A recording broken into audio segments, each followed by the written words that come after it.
Hey everyone, this is Disc Junkie, and I've been tagged by Dharma Initiative 420, and I'm supposed to reveal 10 facts about myself that you may or may not know. So, yeah, let's go. Fact 1. I met my girlfriend on the internet back in the year 2000, and I met her by pure accident, seeing as, you know, ICQ was pretty hip and happening at the time, and I was just finishing school, and I was just browsing through like a list of people in my class, and I figured I would check if anyone of them had ICQ before school finished. So typed in a name of a girl in my class, not anyone I really knew, and as it turned out, I got the wrong person and ended up with someone living like a 6-hour drive away from me. She was engaged to this guy and had been for about 2 years, but the relationship wasn't that good, and I don't know, whim bam boom, we met in secrecy for a weekend and fell in love, and we've been together ever since. Fact 2. Having been together for 10 years now, me and my girlfriend have... well, there's been some issues regarding the fact that I'm a very passionate DVD collector, and so recently, as we moved into a new apartment, we decided that the only way to go would be to give me an entire room just to stash my DVD collection in and sort of make it like a shrine kind of display place thing. And that just works out awesomely well for me. Fact 3! When I was born, there were a bit of complications.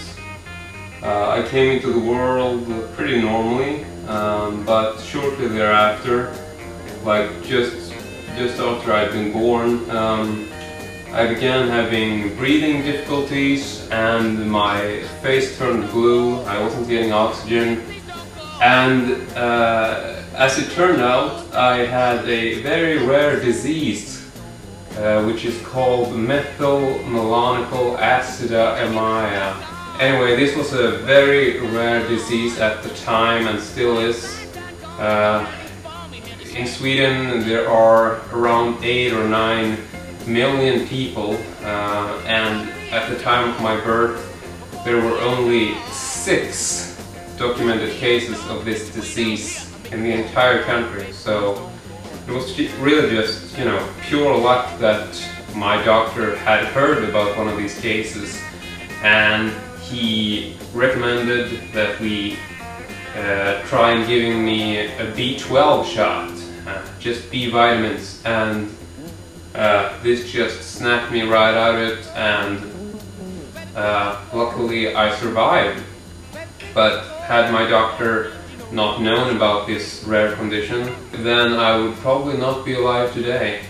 And I had to continue taking B12 shots up until like 7 years of age, and I still have to take pills pretty much every day. However, I don't do it because basically I tend to forget to take them because they don't affect me in my everyday life. It could have long-term effects like weakened skeletal structure and stuff. Still, it's pretty cool to say that you have such a rare disease. Let's go to the next one. Fact 4. When I don't have stuff to do, or when I'm generally bored, like, I don't know, being in meetings or when I was in school, etc. Whenever I, you know, get bored or don't have stuff to do, I tend to make drawings, and I usually just draw stuff on white paper with like a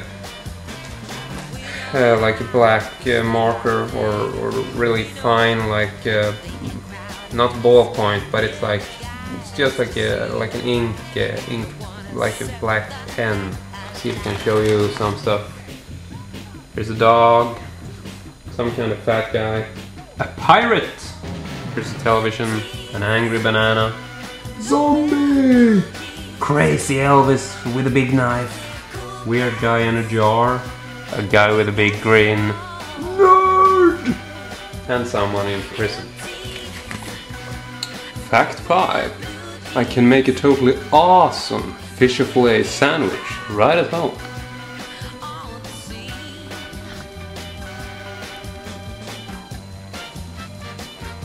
Fact 6. I haven't seen any of the Godfather movies.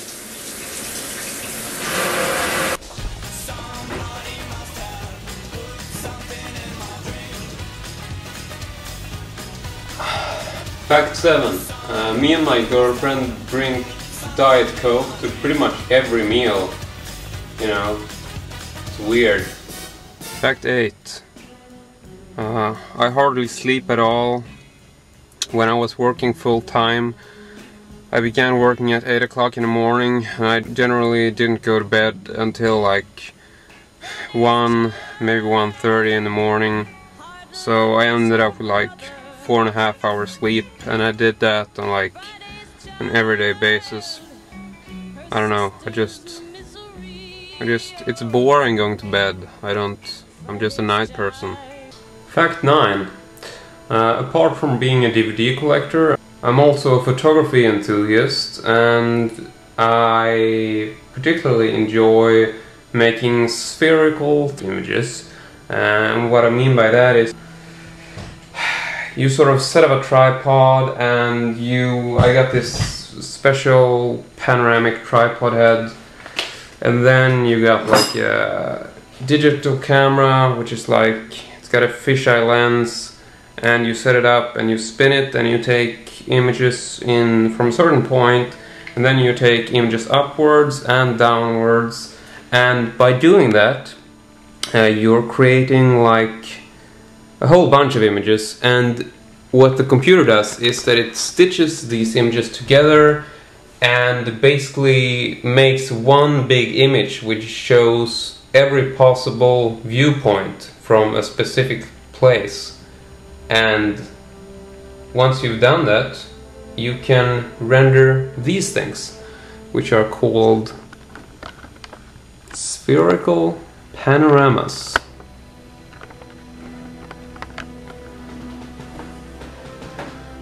And the way that works is that, well, you can basically take the mouse and the cursor, and then you can spin, and you can like look into this place, and it's totally photorealistic, and you can look at every angle, you can look anywhere you want, and I even stitched it together so the floor looks good. And you know, so I don't know, it's a very interesting way to make images. And it lets you capture a place and a feeling and a moment in ways that regular photography just doesn't do. So yeah, I really enjoy working with this, and it's a really cool thing actually. And last but not least, we get to fact 10, which is that apart from photography and, you know, movie making and editing and collecting DVDs and sex and, you know, all that other stuff that people enjoy, I'm into urban exploration and documentation. And the basic idea is that you go to the unseen and unknown parts of everyday society, like construction sites, abandoned factories, old houses, and, you know, just places that have been forgotten and, you know, left in decay. And I don't know why, I really enjoy urban exploring, and it's a very cinematic experience, and you get to see these places that look like they're straight out of like a typical horror film, and I don't know, it's like an adrenaline rush, I guess. And it's not an entirely legal hobby, but I think it's incredibly fun. But that's it, over and out, and I will see you all next time.